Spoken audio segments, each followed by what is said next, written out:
Hi, everyone. Today I'm joined by Dr. Michael Mascolo. He's a professor in the Department of Psychology at Merrimack College, where his research is primarily in the field of developmental psychology. He examines whole person growth and functioning and is the director as well of Creating Common Ground, a nonprofit devoted to helping people bridge divides of contentious socio-political and interpersonal issues, as well as the founding editor of Pedagogy in the Human Sciences journal. He's written over 100 scholarly articles and book chapters, some of which I want to discuss with him today. But first, thank you very much, Michael, for coming on the podcast. I appreciate Thanks it. for having me. I'm delighted to be here with you talking. Lovely. So yeah, one of these articles or book chapters rather that I'd love to talk about is this one that you wrote for the Handbook of Lifespan Development. I think this is back in 2010. It was called the dynamic development of thinking, feeling, and acting over the lifespan. I think something to that effect. And you wrote this with Kurt Fisher. And this is basically about the developmental model known as dynamic skill theory.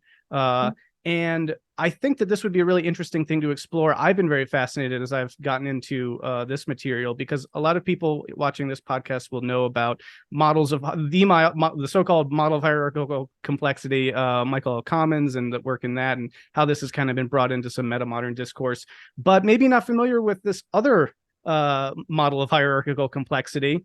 And I'd love to sort of like see maybe if we can get into what it is saying, and then try to make connections and comparisons, contrasts, that sort of a thing. But so yeah, that's sort of the broad thing I'd love to get into, and then we'll see where that goes from there. But maybe you could tell me a little bit first just about, like, you're in the field of developmental psychology, you wrote this article. Explain some of where you were when you were writing this, and maybe where your work is now, this sort of trajectory that you followed.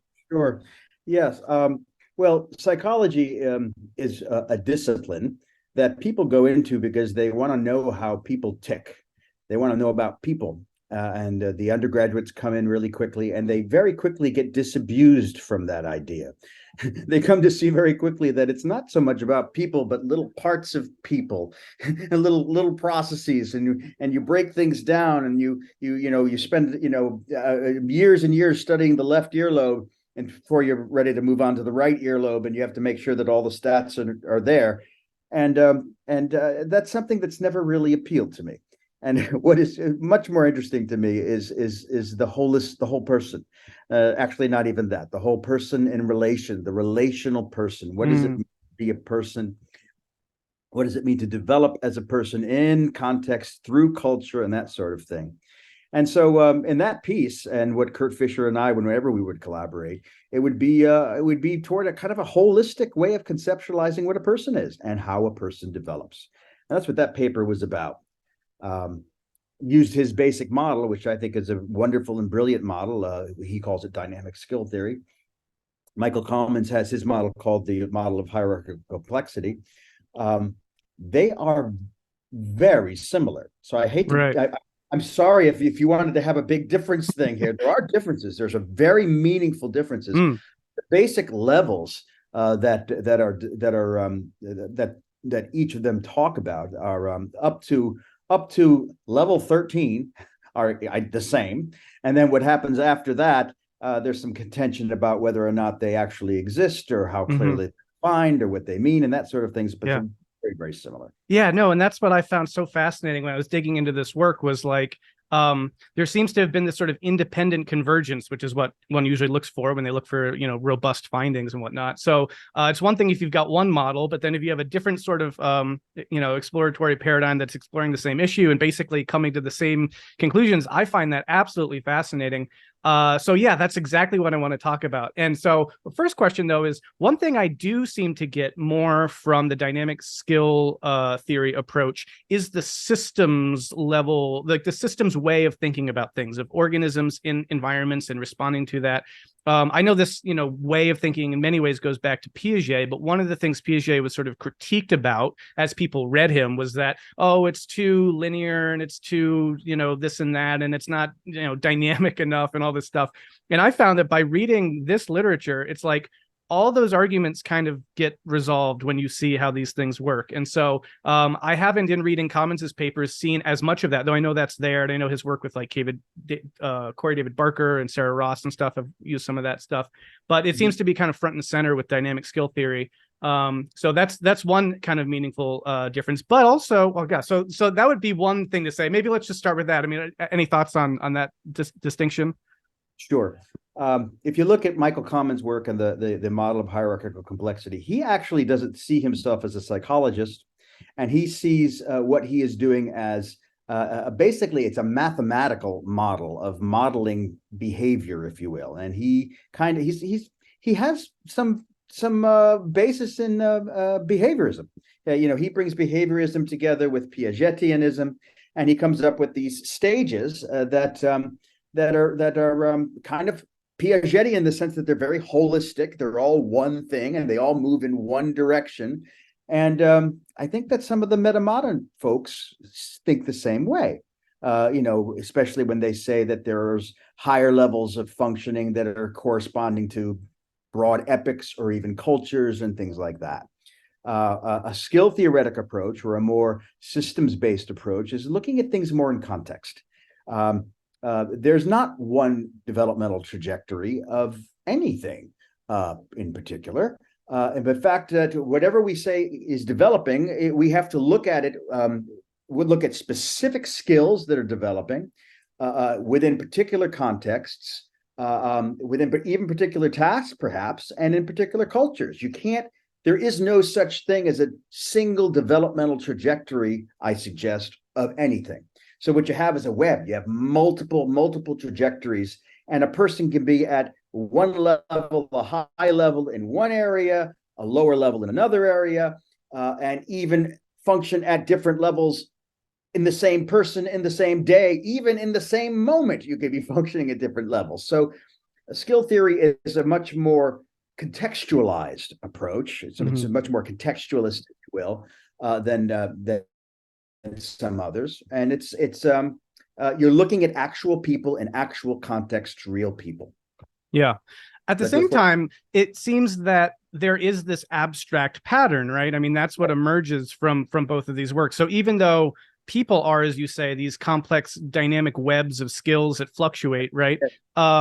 There is this like abstractable pattern of like hierarchical complexity. And so that to me is sort of, I think where a lot of this confusion enters in, because people want to, they get the pattern, then they think it's just, oh, this is how these things kind of move in chunks, which is basically, again, how people read kind of basically what Piaget was saying. And it's different from that. And I think there are ways, and I'm actually trying to do this in my own work, of still applying this pattern, but in a very nuanced way to seeing how this manifests in cultural production, through enculturation, through, creating of ideas, and then this sort of like, nonlinear process basically by which we create certain memes in the world, and then we're enculturated by them. And it's sort of this dynamic feedback thing.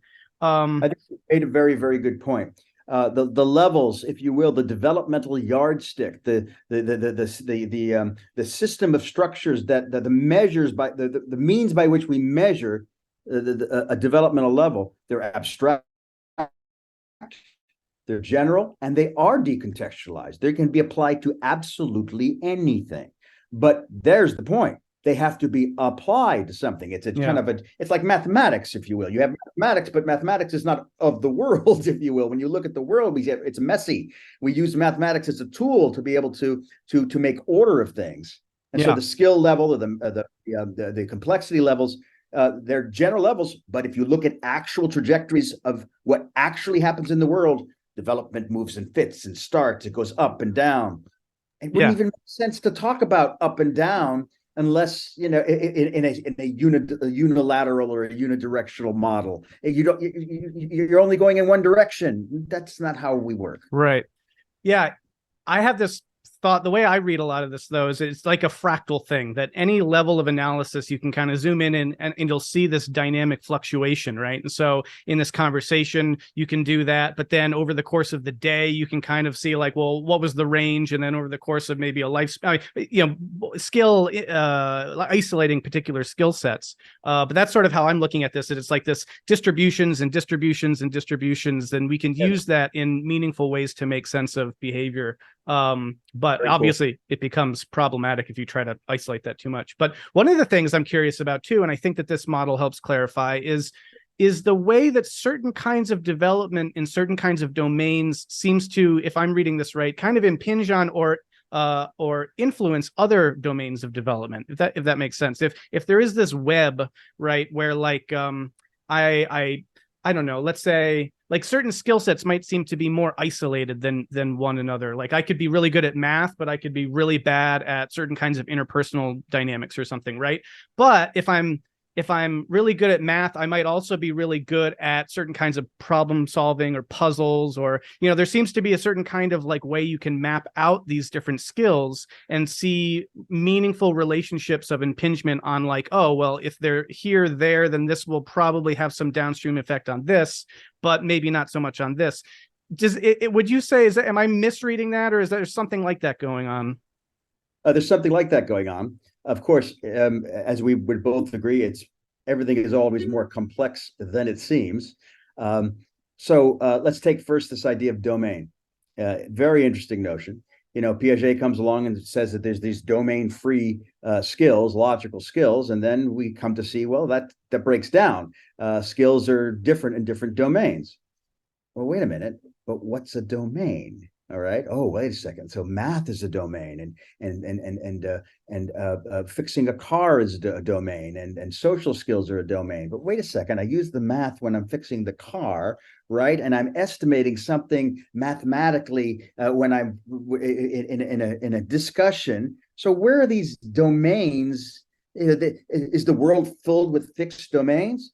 If we ask ourselves about what a domain is, the concept becomes slippery and begins to fade away. And that sense to which that even what we're talking about when we talk about domains is something that develops and emerges over time. So in what domain is making gefilte fish?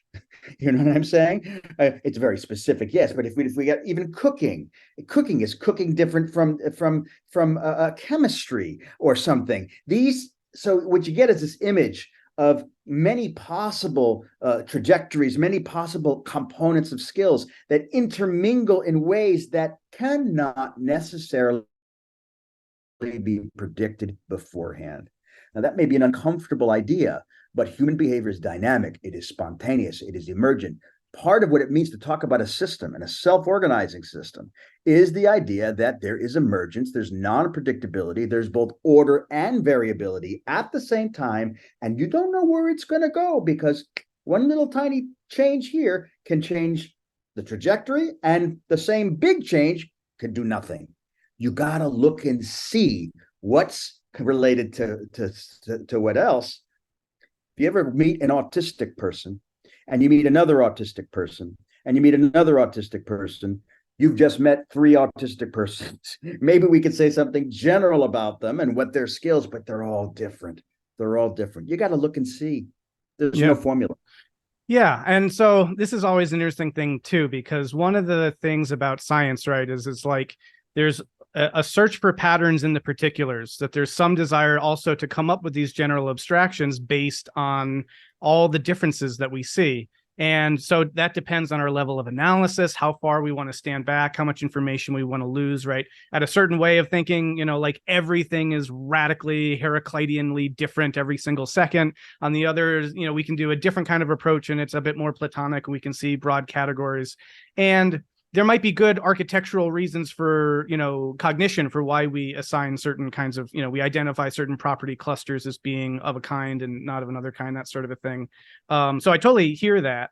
But, at the same time, I wouldn't expect any scientist to say everything is so radically different that we can't make meaning from, reality by also being able to apply certain labels and categories to things, which I presume is not what you're saying, but it's an important caution against the, over reification of these sorts of things. Yeah. It's a great point. You're talking about science. Okay. We are talking about humans. There's something called psychology or psychological science. We envy the scientists. I mean, they're just so successful, etc. We want to be like them. So we want to think that what we're doing is a science, and then these generalizations, these abstractions, these universal laws become something that we move toward. But then I must ask, are those things really applicable to the study of humans? I mean, can we really study humans in a quote unquote objective way? Is that where we get our knowledge? Are we in fact able to come up with these generalizations? Take marriage. We could say all cultures, most cultures have marriage. Well, when we actually look at what actually constitutes a marriage, well, things begin to, to shift. This is what makes Richard Schwader, for example, talk about universality without uniformity. Yes, we can get these, and just same with skill theory. You've got a universal abstract sequence, but when you actually look at things, they're different. Yeah. So I would suggest when you invoke this Heraclitean versus Platonic zoom lens, if you will, that we're never at one. It's a heuristic. Yeah. What we do is we pop up and down for our purposes in a context to be able to make things intelligible to each other. And so we are part of the process by which we are creating that meaning. The structures aren't just out there to be seen. Definitely. Oh, man. Well, there's a lot of rich philosophical content we could get into, and maybe we can come back to this. But to stay on the topic of this domain thing, which I find interesting, I mean, how would you relate to the work of, say, Kohlberg, right, who was looking at morality and moral reasoning? The way I was interpreting it was sort of like, okay, you can basically take that sort of approach, but now we have this much more nuanced and rich architecture from dynamic skill theory, let's say, to be more nuanced and specific about how that works, and kind of look at basically moral reasoning as a particular skill that then could rise or fall up this hierarchical complexity level. But that would require thinking of moral reasoning as a domain. I mean, so what are your thoughts on that sort of thing? Oh boy, what a big question you're asking me. What a remarkable question you're asking me. There's a whole bunch of them at once. Let's deal with the question of the moral domain first. Do I really want to get into this? Okay. There's a lot of talk between, there's the moral domain, there's the social domain, there's the personal domain. These things come out of neo-Piagetian literature. Take that trichotomy I just said. The moral domain, the social conventional domain, and the personal domain. Let's see, what do you mean by the personal domain? Well, my domain, the domain of my boundaries. What's mine? This is mine, that's yours. This is something that I have personal dominion over. This is the personal domain. And what is the social domain, the conventional domain? Well, it's not a moral one. We all agree upon things, and once we agree upon the conventions, there's no moral reason to eat with your fork or your spoon or what have you, or whatever. So it's a convention, and the moral ways are these universal, more universal ways that apply to everyone's shoulds, et cetera, et cetera. Well, you begin to look at that, and the domains, in my opinion, begin to fade very quickly. All right, let's take the personal domain. The personal domain, the domain that is as far away from the moral domain as you can get. This is mine, that's yours. Wait a minute, that's moral. Okay, so that the second I begin to talk about mine and yours, the question becomes is, who are you? Who am I? What does it mean to be a self? What do I own? There's a moral concept. Where are my boundaries? There's a morally tinged concept. This is mine. I have the right to it. Does my kid have a right to is my kid's bedroom his or her bedroom? Is that in their personal domain? That is a moral question.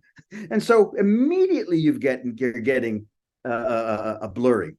Should I eat with my fork or with my spoon? Seems arbitrary.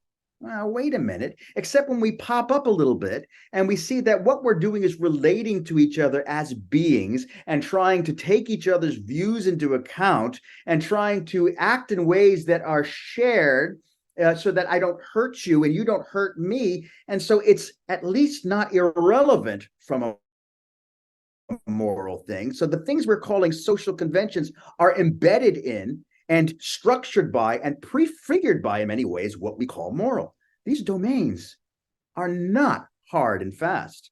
Go to India.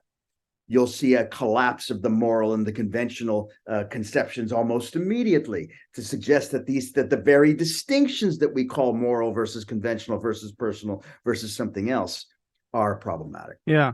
Okay. Two thoughts. One, so this would seem to pose a seemingly insurmountable problem for even the word skill in dynamic skill theory. Because let's say I play the saxophone, right? Now you could take a sort of Wittgensteinian approach and be like, well, what am I doing? Am I making music?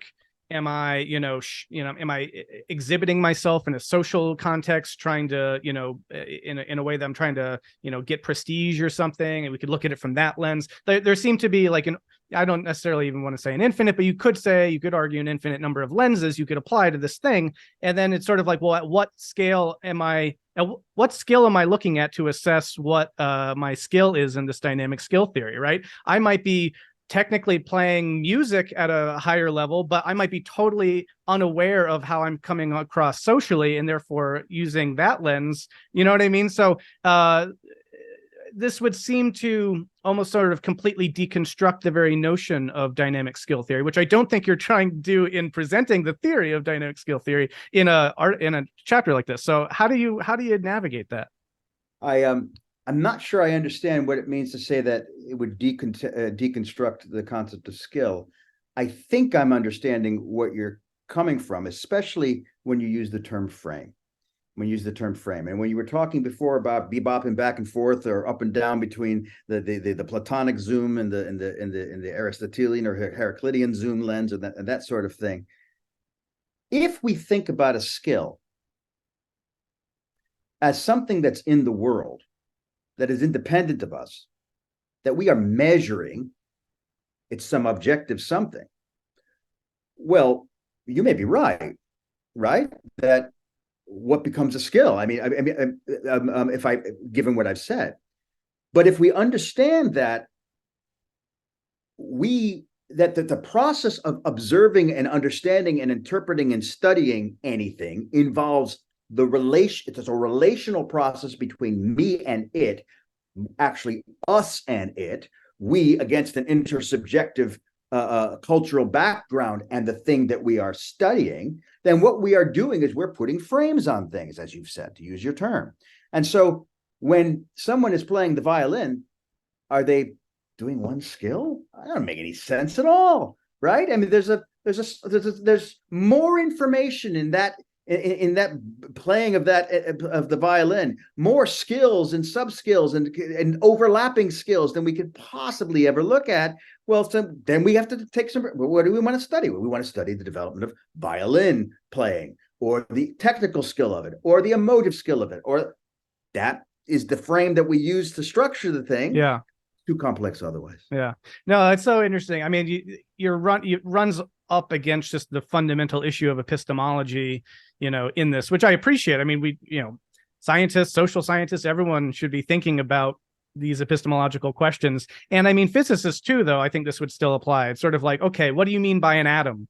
Well, you want to look at one atom. Well, how do we know what the boundaries are for an atom? And I mean, even in the quote unquote hard sciences, right, these sorts of questions kind of plague how we analyze reality, how we make sense of reality, because we are the observer making those distinctions about what we are studying and all that. So in some ways that sort of universalizes this epistemic issue that you're raising around how we look at these things and from what lens. One of the fascinating things about this, though, at least for my take, I want to know what you think about this, is that the way we're talking about this is from a very systems level, relational, interpenetrating kind of way of looking at things, right? So there's a lot of relational context that we're taking into account in this framing. Now, that would mean, though, that you're very high up the scale in hierarchical complexity in this form of framing, right? And so one of the things I'm really intrigued by is we've kind of independently converged towards this abstract pattern, even though it needs to be always contextualized and recognizing the observer and the observed and the frame that's being made.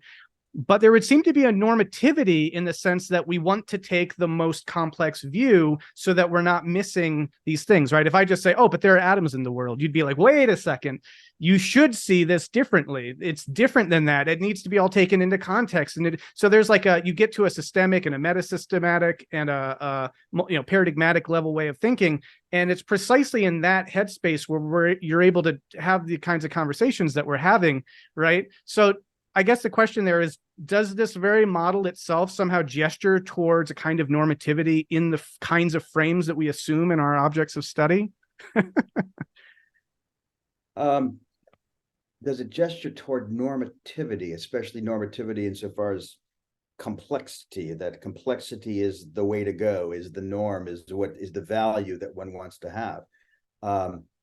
To be sure, any theoretical, scientific, social, whatever way of thinking is always, I believe, prefigured by some normativity. It exists right from the start of life, right in the relationship between the child and the parent within the culture. Whether or not skill theory or complexity theory suggests a norm or calls for a norm, I'm not so sure of that. We are human beings who are inescapably normative. And so our norms are going, and values are going to structure what it is that we do and how we talk about it.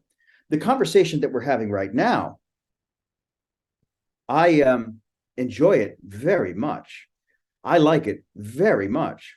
But many would regard it as a couple of egghead academics, waxing philosophic on issues that don't have any bearing on the world. Does the abstract and complexity of it make it good? Well, it seems to me it depends upon the purpose. Sure. Yeah. Depends on the purpose. Yeah. An abstract discourse might be good and relevant for one purpose. A different type of discourse may be relevant for another purpose. Do you remember the situation comedy All in the Family? I kind of missed that one, but I know of it. There's Archie Bunker, who's a bigot. Yeah. And his wife, who is not too bright. She's Edith. And she says, oh, Archie, and if you get to, she talks like that. Yeah. Now you know, right? Well, Edith is not too bright, but she's moral. She's good.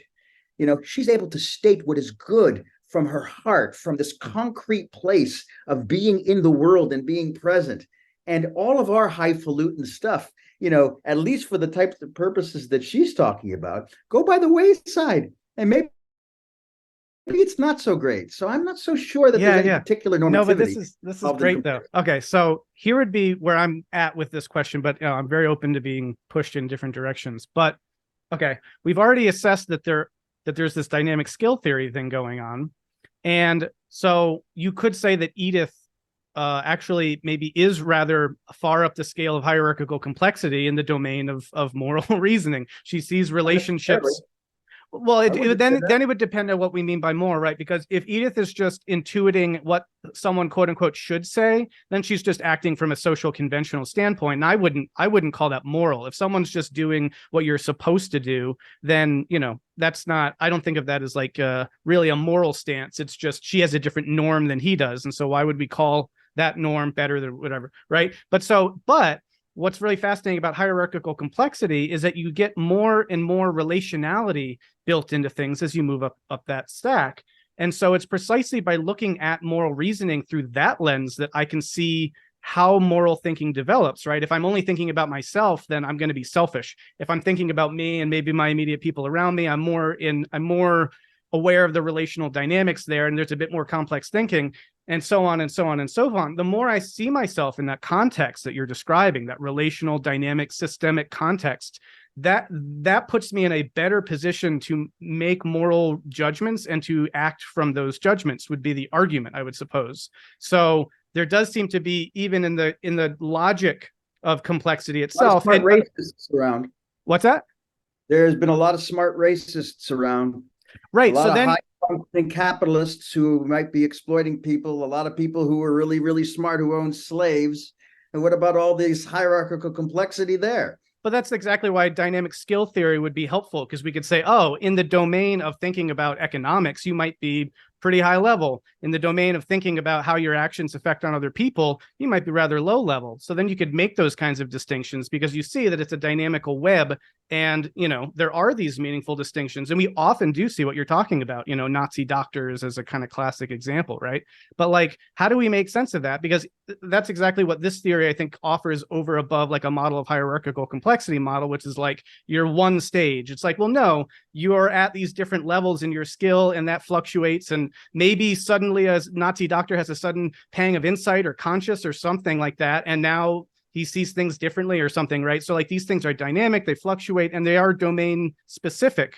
Sounds like you're saying that in order to, I don't know what the right word is, be moral, think morally, I don't know, act morally. Probably you're saying think morally. We think more morally as we get more and more complex. I would say that, yeah, we have more potential to act morally if we conceive of ourselves in a more complex set of relational dynamics, would be the way I would frame it. So the fewer relational dynamics you are aware of, the fewer that you can act on. And so that's why I think if you look at like a Kohlberg model, you see that pretty clearly. And that's why people would be able to, in theory, progress through that stack as they become more aware of those other dynamics. That'd be my thought. But I mean, if that's now this, then we can get into, well, what implications does that way of thinking have and that sort of a thing. But I don't see anything necessarily that would counter that based on the literature I've been reading as a genuine and meaningful interpretation of how this would be able to be applied. Doesn't mean it's right. You may not call this moral. Again, a lot of this is going to hinge upon definitions of terms, which we may disagree with. Sure. Which we would have to establish. But all right, so there's a 7-year-old boy, a 7-year-old girl who sees a 5-year-old boy or a 5-year-old girl crying because her teddy bear got ripped. And he goes over and trades teddy bears, takes her teddy bear and gives him his. Okay? That is a good act. It is an act that is not born of high-level, highfalutin relational understanding. Yeah. It's an act that is born of emotion, relating one person to another, a sense of what is good that is embodied in that relation and that dynamic at a very even you could say a primordial level. Okay, you don't need this high level stuff in order to have that happen. Now, you might not call that moral. I think that there's certainly a lot of moral stuff in there because of the way I would prefer to define moral. Yeah. I can be a pretty sophisticated, heady systems thinker or what have you, and watch that kid and learn something moral from that kid that I didn't see before. Yeah. Yeah. Kohlberg's theory, you have to remember, this very smart guy came up with this theory of higher level, and you're supposed to be more moral at the higher level. It's a very Western Kantian type of thing that he ruled out, entire other ways of thinking. Hinduism isn't in there. Confucianism isn't in there.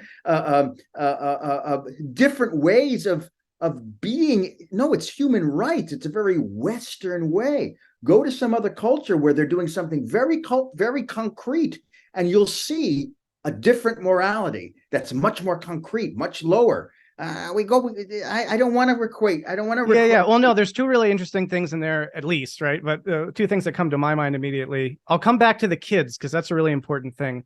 But the other thing about like morality shifting by culture, I think becomes it kind of falls apart at certain levels if it's radically framed as a sort of radical cultural relativism, right? Like if it's sort of like, oh, but this culture, they're cannibals, so they like to catch people and and cut them up and eat them.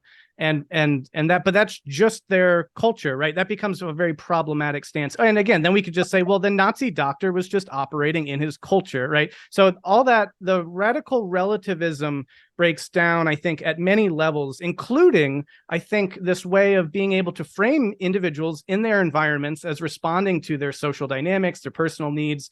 And the whole way that dynamic skill theory presents suggests, as you noted, that there's a normativity built into the way we are in the world. And we are naturally goal-directed, naturally meaning-making, meaning-interpreting beings, right? So we come into the world as normative entities. The normativity part. Where's the normativity part of that? The normativity part exists. That we are goal-directed. Where's the normativity of that? Where's the implication that any of that is necessarily good or bad?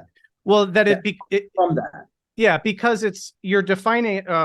I would be defining this intrinsic into the relationship, right? So I'm not saying that there is some absolute notion of like there's a platonic pattern of the good, though we can come back to that because there are these abstract patterns that we're talking about, which we'll shelve that. But what I mean specifically is that if there's an entity in context and that entity is trying to maintain itself and to flourish and to enhance its viability, then it has a goal state. It has an optimal goal state. And so relative to certain kinds of behavior, things will be better or worse for it in achieving that goal state. And that's what is essentially normativity. Therefore, the morality of what you're saying is dependent upon the morality of the goal. Yes, it is. And I would say that there are certain goal states. What's that? So therefore, it's not inherent.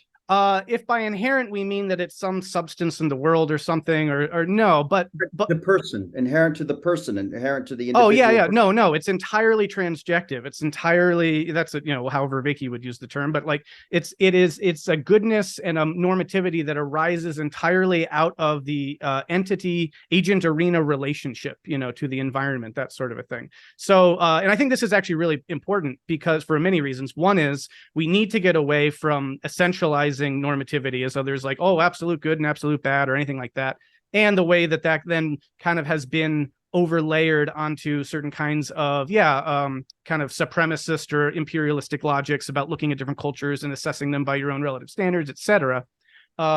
At the same time, though, you can say that, well, we're all human individuals with certain shared biological needs, and we are going to have certain shared sets of normativities, you could say, and that as complexity... Shared normativities? Didn't you just take it back when you said shared normativity, then normativities? Doesn't that suggest that there's a diversity of normativities? Well, I think that the diversity of normativities exists up the stack of hierarchical complexity, right? So I would say that if there is a context in which people are cutting each other up and eating them, they're probably not taking in as much of the relational dynamics as would be more optimal. How about in a boat? How about in a boat after 5 people in the middle of the ocean? What about that? Yes, well, then the agent arena relationship is very different. So there's a different normativity. So when you said before, when you raised the specter of relativism, after something that I said, and after everything that you've said now, I hope that we'll be able to show some agreement here. I think so. Agreement. Yeah. Because let me say. Sure, by all means, my position that I was making before, but when I invoked culture, was not to invoke cultural relativism, which is something I vulgar. Okay, I see cultural relativism as equally as problematic as any sort of universalism is concerned. I would endorse what I would call, and I have called, a moral relational approach to morality. It's very similar, it seems to me, to what you're talking about. Yeah, where moral relationalism says that morality does not come from God. It does not come from nature. It does not come from the rational mind. It doesn't come from Immanuel Kant. It doesn't come from societies or cultures. It comes from the dynamic, recurring pattern of relating between me and you in a context. And so it is always developing. It is always emergent. It is always constrained.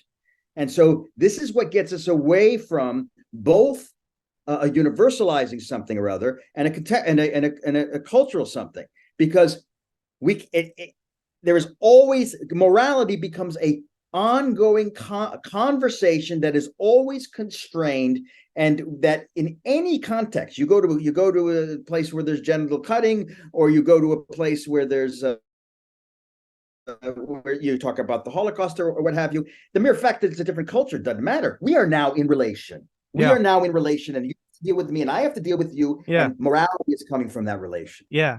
No, 100%. I think we very much agree on all of that. So maybe I wasn't, maybe I was being sounding confusing what I was getting at. But no, I think that's right. In many ways, I think there are just different boogeymen that need to be responded to, and often are perceived to be bigger boogeymen at different cultural moments. So I think that, a lot of the postmodern reaction to the modern era was the boogeyman there was this universalism. It was this imperialism.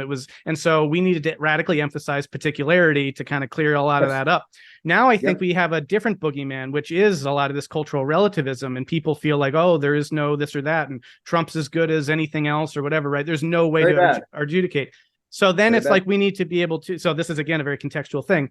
But what I find so fascinating about this sort of like synthesis, this like third way approach, is that it is both radically relational, and I like that emphasis of relationality rather than relativity. That's important. I think it's radically relational, but there is, and this is maybe the point where we might, I don't know, let's play, whatever, but I do think there is a kind of a way of abstracting from whatever is that relational pattern as it performs differently in different contexts. And I think that pattern might be this model of hierarchical complexity. Does that make sense? I can try to reframe that if it doesn't sound quite right. Actually, I think that makes a great deal of sense, but there's no one endpoint to that model, right? Yeah. So the complexity all by itself doesn't get us anywhere necessarily, right? So that there's relationality, we can abstract over it, we construct more complex, more integrated ways of thinking, but we can do that around bad things or wrong things. And we've done it all the time. And we must be doing it right now because we're wrong about most things. The things that we're rightish about are things that work for us, and that we're not seeing all the things that we're wrong about. Yeah. I mean, there's got to be a little.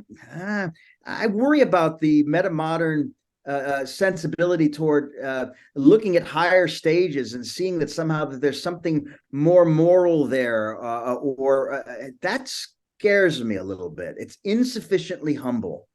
Yeah. Okay. So again, I guess the way that I'm saying this, right, is that, and I think you're presuming so much that I'm just trying to name, right? You're presuming that it's not, that we don't live in this radically relativistic thing, that there is something that comes out of the relational responsibility for one another, for ourselves in context and all of that, right? And that's not just like, someone can't just come along and be like, no, that's just some way of thinking. Like there's something in that, so that any context you go to, that applies. So there is something quote unquote universal there, right? It seems like you're presuming something like that. And another thing that it seems like we're presuming is that the more of that integrated approach that we're able to take, the more we are able to be aware of those dynamics, the less we're going to see Nazi doctors and, these negative things that we would say are like, no, that's not the right way of being in relationship to one another.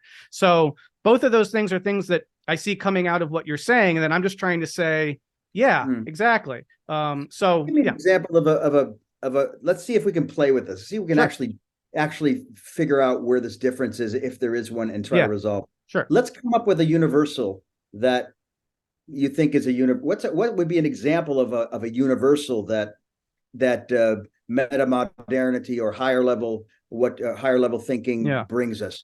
I start with kind of as a first principle universal that any entity values its own existence. And so, which is to say, and which almost is like, it's like the barest kernel of normativity, because if it doesn't, then it doesn't exist. And so there is no context for normativity. So I start there, and I start with agents in context. I start in this systemic kind of relational dynamic, this transjective relationship. So I see entities as valuing their viability. And that goes all the way up the stack. And so I think what you're naming are these crucial contextual awarenesses that we need to see if we're going to really understand what it means to be viable. Like, my viability depends on your viability. It depends on the viability of the ecosystem. It depends on this elaborate social architecture we've built. So there is this profound relationality to everything, so that my own well-being, my own continued existence is at a very level of complex integration with all the viability factors of all these other things. I think that if Let's go back. Yeah. Oh, sorry, go on. Let's go back to the principle. Okay.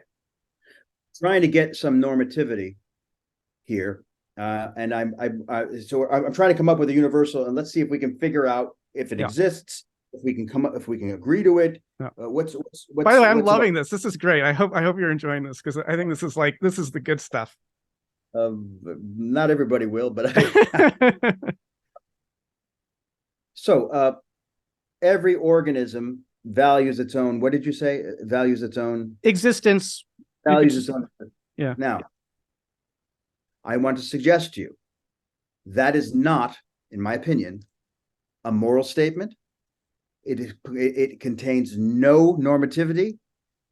It is silent with respect to the question of normativity and the like. And let me explain why. Sure. Has an awful lot to do with the naturalistic fallacy, has an awful lot to do with moving from an is to an ought. If one says, I believe, or wants to make the case that it is a fact that all people, all organisms value their existence, that does not mean in any sense that is a good thing or a bad thing. That is simply a statement of what is. Yeah. And we as humans have to come around and take a look at whether or not that is good or bad. Yeah. The mere fact that people value something, I could value my pedophilia. And I could say that this is what I want to do. This is my existence. Or I can value my existence more than somebody else's existence. Mm-hmm. Valuing existence is not an apodictic notion. It's not something that it's not clear, and it's not clear to me that is good. Sure. Maybe, but that's a judgment that humans make in the arena of evaluation. So I'm not sure we can get. I believe we cannot get from an is to an ought in any easy way. Yeah. Yeah. There's no escape to human judgment. Yeah. Okay. So all right.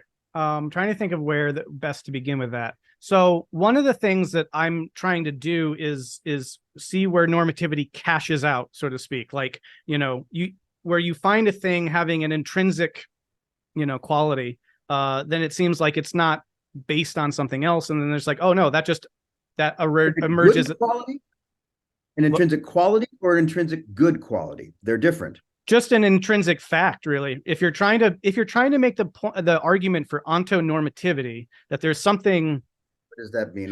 Just that there's a normativity that exists in nature. See, I think that's wrong. I think that's fundamentally wrong. I would go with Kenneth Burke and with Spinoza, who would say there's no such thing as a negative in nature. Yeah. There's only the positive. There's only what's there. Yeah. Humans, through our symbolicity, through the capacity for symbols, we create the negative, that is to say, the not, what is not there. And therefore, when we can imagine what is not there, we can imagine what should be there, and that these are human judgments. There is no morality in nature, I suggest. Okay.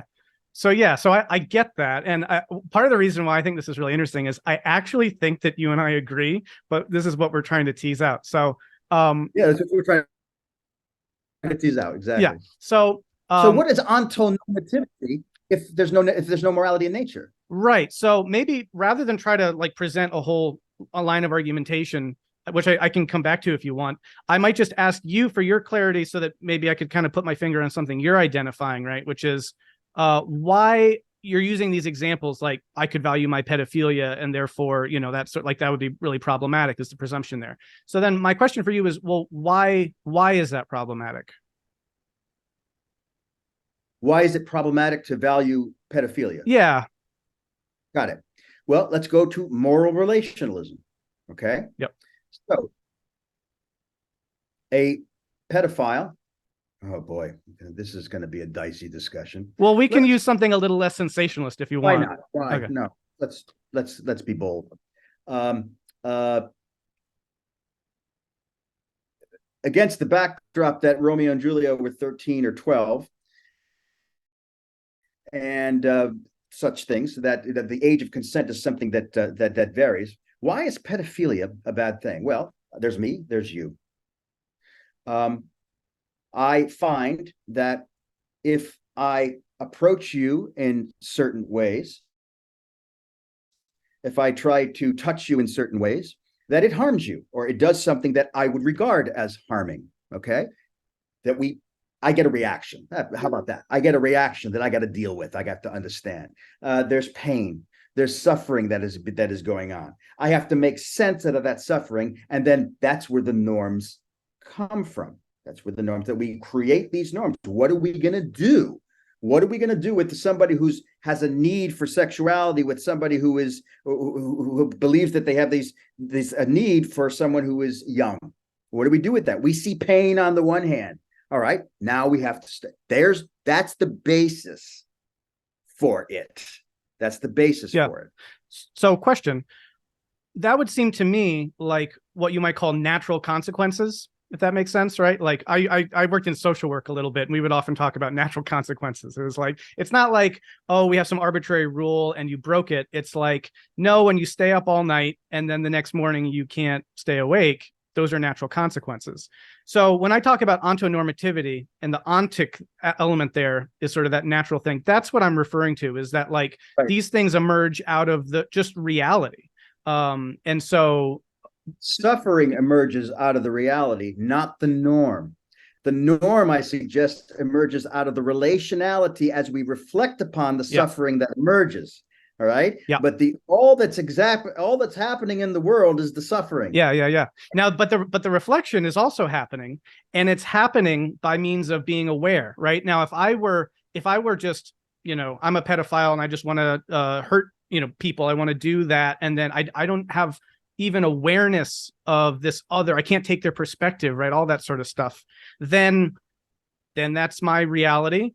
But there is this broader reality in which that person is experiencing those things. And if I could reflect on that, if people could reflect on more of that relational dynamic, it might begin to change their behavior a bit, right? So that's the kind of connection I'm trying to make to complexity, is that I see those relational unfoldments and an increase in relational dynamics into one's field of awareness as increasing up the level of hierarchical complexity. So that's kind of the basic point. So I'm trying to say that like everything that I totally fine with all of your framing of it, that there's not like, we don't go out into the world and like see norms, right? We as human beings reflect on things, we reflect on patterns, and we have varying degrees of reflective abstraction that then we symbolize in terms of normative behavior and all that stuff. And the kicker for me is that we can, I think, track that meaningfully as almost like a skill in dynamic skill theory to be able to do that kind of thinking. So that's my basic contention. And you're nodding your head like maybe that's a something more you could get behind. Oh, yeah. I think that you said it really, really well about 10, 15 minutes ago, when you said that as we move toward higher levels of complexity, we have greater potential for Yes. I think I can get entirely behind that. What actualizes those potential is our creating, our reflection of abstraction. Yeah. And then when I get reflection abstraction B from actions A, and I reflect upon it, and then I meet person C that I didn't think about, and then I get a whole different something, and then it messes with that. It's ever moving. And we can't figure out what it's going to go in multiple directions. We don't know where it's going to go. See, there's the thing that I worry about. Metamodernism kind of wants to go towards some universalism, and I worry that there's always going to be a need for dialogue amongst multiplicities, and it's always going to be messy, and we need conflict management to make that happen.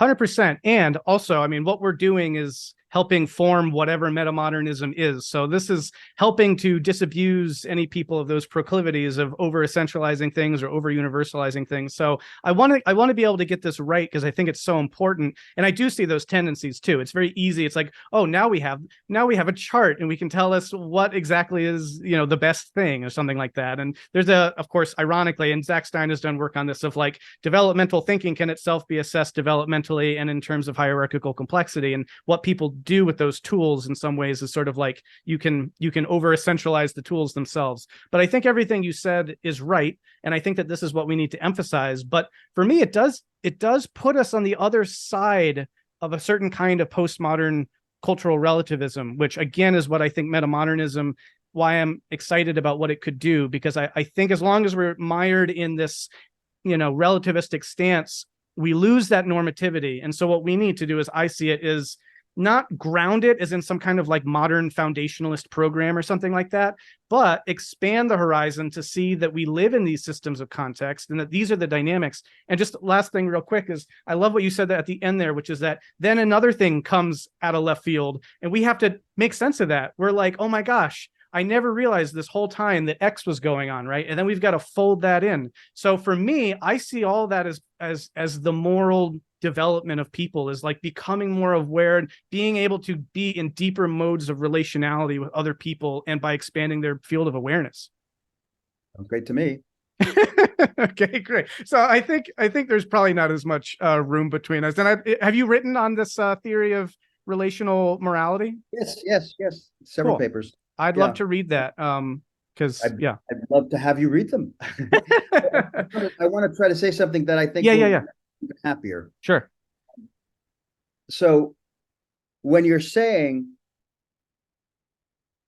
we need to be more aware, and we need to generate normativity through more increasingly deeper relationality, it does in fact seem, what I'm hearing the voice of you say is something like, the more we do that, the more moral we are being. That is the more moral thing that's coming out of.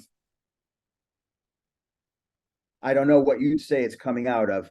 I would say it's coming out of the human process of relating itself. That I think that what you would want to be able to say is that, going back to where we began, I don't think that there is a moral something or normative something that comes from complexity itself. Mm-hmm.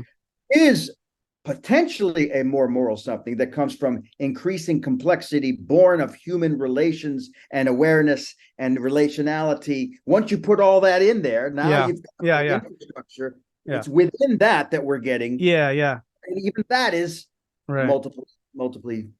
I mean, I think what you're gesturing to is the metaphysical interpretation of these sorts of things, which, well, at least that's how I'd interpret it, which is sort of like, where does this come from? How do we ground this out, sort of a thing? And while I do agree with you that this arises from human relationality and the way we make symbols and process information and everything, one of the things that I also see is like, I plug those set of dynamics into a like big history framework, right? So I find something like Greg Enriquez's UTalk model helpful for this, because we're able to see that what those human dynamics are themselves emergent from and arising from natural extensions of animal behavior, and animal behavior natural extensions. Well, they are existent phenomena, and I think that we can identify the anchoring processes of any existent phenomenon is natural, then picking my teeth with a paper clip and artificial intelligence is natural. Right. So this goes back to that issue about like entities and environments and valuing their existence bit, because I think that here would be the claim, I suppose. And again, this could be totally wrong, but this is how I see it. Everything that you said about the relationality dynamic, which it sounds like we totally agree with, I guess, root in a deeper process of any kind of entity in an environment, if that makes sense. And as you go up the complexification scale, those dynamics become more complex. But what's that? All agreed. Yeah. Okay. Absolutely. So if you go down the stack, you can see earlier versions of these dynamics playing out, but using different informational processing systems, et cetera. And personally, and this is probably the most controversial, I think you can actually even follow this all the way down into like thermodynamic processes, that like a whirlpool has a certain quote unquote normativity, as like Terence Deacon would say, because to the degree that it maintains and sustains itself, it has a goal state that it is sort of achieving by means of and that obviously, sorry, yeah, go on. I find that unintelligible. Okay. I find it incoherent. Where does it break down along the stack? Like simplicity. Yeah. Simplicity is where I would put it in, so that you've got matter, and then matter gives rise to life through an emergent process, and then life gives rise to consciousness, and at around that same juncture, you're getting the capacity for representation, for symbols. And I want to, where I would put the moral, once you get from life to symbolicity, life to a self-conscious symbol using animal, that's where you get morality proper. That's where you get reflective evaluation. That's when we can begin to talk about morality, normativity in a sensible way. Yeah. Prior to that, I think all we're doing, frankly, is projecting human categories on lower things, because we can't solve things like the mind-body problem. Sure. I'm totally open to that. For me, I see it as a reach of trying to extend this further down than the life representational realm. I totally get that. Why do you want to? Part of why I want to do that is because I do just see, if you try to look at like, well, where did life come from and why? I don't say convinced, but I find very compelling these models of looking at the emergence of life out of dissipative systems, dissipative structures that are basically harnessing energy from their environment in order to maintain their complex informational integrity. So I think that we can look at life as a furtherance of that process, but it goes through this, it makes a kind of quantum leap and develops DNA and different information processing system. But there is a continuity then between life and, prebiotic material. And I think that there are some grounding processes that we can locate in, thermodynamic principles. So for me, I do find that a fascinating idea that and this is also important, I think, because I do draw a meaningful distinction, at least in how I use the term, of like morality and normativity. I think of normativity as the broader umbrella set, and morality is like more of a specific kind of what that looks like. And by normativity, I just mean if there's a goal state for something, then things that either help or hinder that goal state, there's a normative end. And so that thing doesn't have to be conscious. It doesn't have to, whatever, just for it to continue to be what it is, it has a goal state. And therefore anything existing has a kind of implied normativity. So that's where this all grounds out. And I totally understand if people want to critique that as like, I can't go there with you, but I at least want to kind of go there. But yeah, that'd be my approach. I would suggest a distinction, a very subtle, profound distinction between the term that involves the idea of the word to. When we say that an organism does something to, we're implying a goal, implying an. So there's a distinction between purpose and function. Okay, so we can say that the E. coli, boy, it sure does look like that E. coli's got an intention. It's going after that sugar, and well, when you look at the chemistry of it, it's totally understandable. Yeah. And when we can certainly speak of the goal of the E. coli, but when we're doing so, we're doing it here. We're doing it heuristically. We're doing it metaphorically. It's much more palatable and sensible to talk, in my opinion, about its function. This is the way it functions. Yes. Yeah. The question becomes, when is it that a certain functioning system develops something that we might want to call goals, or maybe proto goals, or what have you, and there's no reason to take something that has meaning up here and bring it all the way down here. I think the way you said it before was much better. You see forerunners, precursors, lower forms of those things. Yes, definitely. And so there, I'm Terence Deacon talks about what does he use? Intentional processes with an E, or a teleonomy, right? We can see function, and I'm very happy to talk about it in those terms. And I think that's right. We need to make meaningful distinctions about what's going on way down the complexity stack, and we don't want to anthropomorphize or theriomorphize or whatever, read too much of some kind of other kind of process into a more rudimentary one. But at the same time, we also want to show continuity of how what we're doing at this level somehow seems to be related to what goes on down here. So I would guess I'm comfortable saying that morality emerges out of functional dynamics, let's say. And I think that that's what grounds a lot of what we're talking about is these patterns of relationality. Because if I'm an asshole and I'm hurting people, that's bad for my functionality. And we don't need to reduce it to functionality. And this is the other thing too, is it becomes problematic. We just say, oh, therefore morality is purely function or something. We need to bring emergence and complexity into this and all that too. So yeah, anyway, go on. I don't know if I'm going to be able to get this next point out, but you're talking about the continuity and you're using the language of bringing the thing that's up here down here. Yeah. All right. I want to give you your continuity. I want to give you your continuity so much that I'm going to switch it. I want to talk about the continuity going up here. Right now, listen, I don't know if I'm going to be able to say this. The problem of continuity going down here is that we are so impressed with our own capacity for consciousness, with our own capacity for intentionality, for our own sense that we, whatever the hell that is, are in control, that we have no way to explain that. So we come up with the mind-body problem. We have the body, we have the mind. The mind comes in there. Then we have this problems. How are you going to make that happen? One way to solve that problem is to take that mind and bring it all the way down, which I think is a distant version of what you're playing with. I want to suggest that what it is that we're so impressed with at the top here may not be what it seems. It is awesome, to be sure. Consciousness is awesome, to be sure. We, whatever we means, not what we think it is, means we, in some sense, exert control over our behavior, to be sure. But as we know from the E. coli and every single organism thereof, that agency is already built into a biological system. We don't need consciousness or intentionality or highfalutin cognitive processes to explain the thing we're so impressed with, our own agency. Instead, what happens, I suggest, is as we go up the phylogenetic system, you get these quantum emergent leaps, like the capacity for representation, the capacity for symbolicity, the capacity for consciousness, which serve higher order functions that transform what's already there.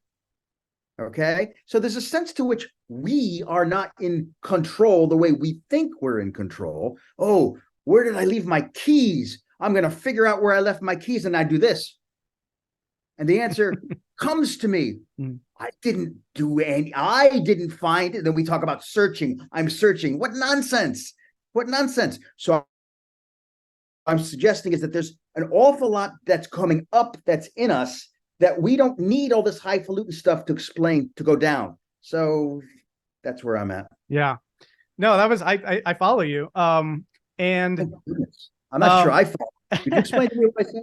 Well, I think what you're saying is that it's very well. Okay, no, you don't want me to do it. Okay, so my response to that would be this. Obviously, then leads us into what are we talking about when we're talking about a self, and we don't have time to get into that because we should probably wrap this up soon. But it does open up that point of the conversation, which I guess just briefly to nod to it, I see that I totally agree. These new kind of emergent levels stack on top of each other that sort of wind up, folding in new functional capacities and levels of, you could say, causal power, let's say.